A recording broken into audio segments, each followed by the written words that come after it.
ہمارے ذہن کے اندر جب عمل صالح نیک عمل کا تصور آتا ہے تو ہمارے ذہن میں نمازیں آتی ہیں، ہمارے ذہن میں حج آتا ہے، ہمارے ذہن میں زکوٰۃ دینا آتا ہے، ہمارے ذہن کے اندر صدقات کرنا آتا ہے، کھانا بانٹنا آتا ہے۔ اس طرح کو چند چیزیں ہمارے ذہن کے اندر جو مخصوص عبادات کے ساتھ جڑی ہیں اور یا عمومی طور پہ جن کو عبادات کہا جاتا ہے یا اس کے جو قریب چیزیں ہیں وہ ہمارے ذہن میں آتی ہیں۔ حالانکہ آپ اگر روڈ کے اوپر جا کے اپنے مقابل کو آنے والے کو راستہ دیتے ہیں وہ بھی آپ کا عمل صالح قرار پائے گا۔ آپ اپنے ہمسائے کے ساتھ اچھا سلوک کرتے ہیں وہ بھی عمل صالح قرار پائے گا۔ آپ راستے سے گری پڑی ہوئی کوئی چیز اٹھا کے ایک طرف کر دیتے ہیں وہ بھی عمل صالح قرار پائے گا۔ آپ کسی کو مسکرا کے ملتے ہیں وہ بھی عمل صالح قرار پائے گا۔ لا تحتقرن من المعروف ولو ان تلق اخاک بوجہ طلق، تو یہ ہمارا دین ہے۔ اچھے رویے عمل صالح ہیں، اچھی اقدار عمل صالح ہیں، اچھے اخلاق عمل صالح ہیں۔ لوگوں کے ساتھ خیانت نہ کرنا، ان کے ساتھ دیانت سے پیش آنا، یہ عمل صالح ہے۔ کاروبار کو اسلامی اصولوں کے طریقوں کے مطابق کرنا، یہ عمل صالح ہے۔ جو کہا ہے وہی دینا، یہ عمل صالح ہے اور عمل صالح ہے۔ آپ جو ہے وہ اچھی معاشرت کی تشکیل کے لیے جو کر رہے ہیں وہ عمل صالح ہے۔ مدرس جو پڑھا رہا ہے وہ عمل صالح ہے، شاگرد جو پڑھ رہا ہے وہ عمل صالح ہے۔ شاگرد کا وقت ضائع نہ ہو، استاد کا وقت ضائع نہ ہو۔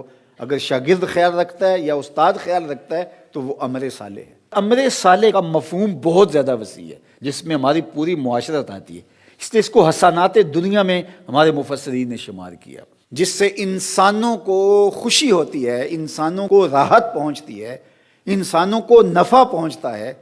وہ کافر بھی ہوں اور ان کو بھی کوئی نفع پہنچتا ہے، آپ نے راستہ بہتر کر دیا اور اس سے کافر بھی گزرتا ہے، اس کو بھی فائدہ پہنچتا ہے، تو یہ عمل صالح قرار پائے گا۔ آپ کی زبان سے نکلا ہوا جملہ جس سے خیر پھوٹتی ہے اور معاشرے میں صالحیت کا نور پھیلتا ہے وہ بھی عمل صالح قرار پائے گا۔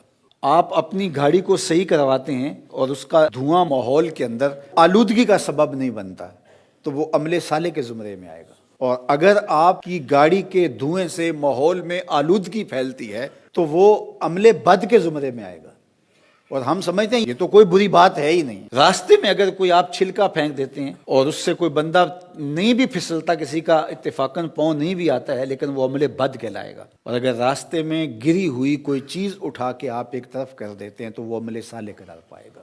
آپ بیٹھتے ہوئے خیال کرتے ہیں کسی کا تو وہ عمل صالح قرار پائے۔ ہمارے دین کی تعلیمات دیکھیے، لہسن اور پیاز کھا کے مسجد میں آنے سے منع کیا گیا ہے۔ کیوں؟ کہ لہسن اور پیاز کھانے کے بعد ایک خاص قسم کی سمیل منہ میں پیدا ہو جاتی ہے اور آپ جب مسجد میں آئیں گے تو نمازی کو وہ تکلیف ہوگی۔ تو ہمارے دین نے اس تکلیف سے اس کو بچانے کے لیے اس امر سے منع کر دیا۔ تو کوئی سگریٹ نوشی کرے اور وہ دوسرے کو تکلیف پہنچے جو سگریٹ نوشی نہیں کرتا ہے تو یہ کس طرح جائز ہوگا؟ اعلیٰ حضرت امام اہل محبت علیہ رحمہ، اس زمانے کے اندر یہ بجلی تو نہیں ہوا کرتی تھی تو مسجدوں کے اندر دیے جلائے جاتے تھے۔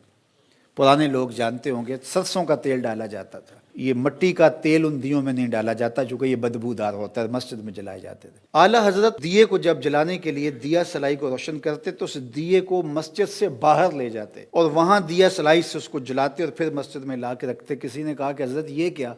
فرمایا یہ جو دیا سلائی ہے گندھک ہے اس کے مسالے کے اندر، اور جب اس کو جلایا جاتا ہے تو ہلکی سی بدبو پیدا ہوتی ہے۔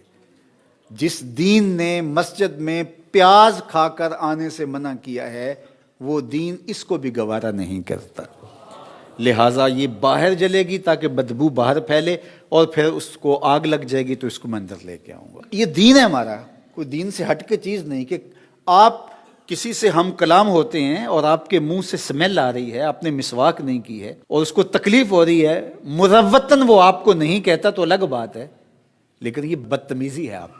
اگر آپ مجلس میں جانا چاہتے ہیں تو آپ کو اس کا خیال کرنا پڑے گا۔ تو یہ صرف مینرز ہی نہیں ہے، یہ ہمارا دین ہے، ہمارے دین نے ہمیں یہ سکھایا ہے، یہ اعمال صالحہ کے زمرے میں یہ چیزیں آتی ہیں۔ تو لوگوں کا خیال رکھیں، لوگوں کا لحاظ رکھیں، لوگوں کو اذیت نہ دیں، لوگوں کو تکلیف نہ پہنچائیں۔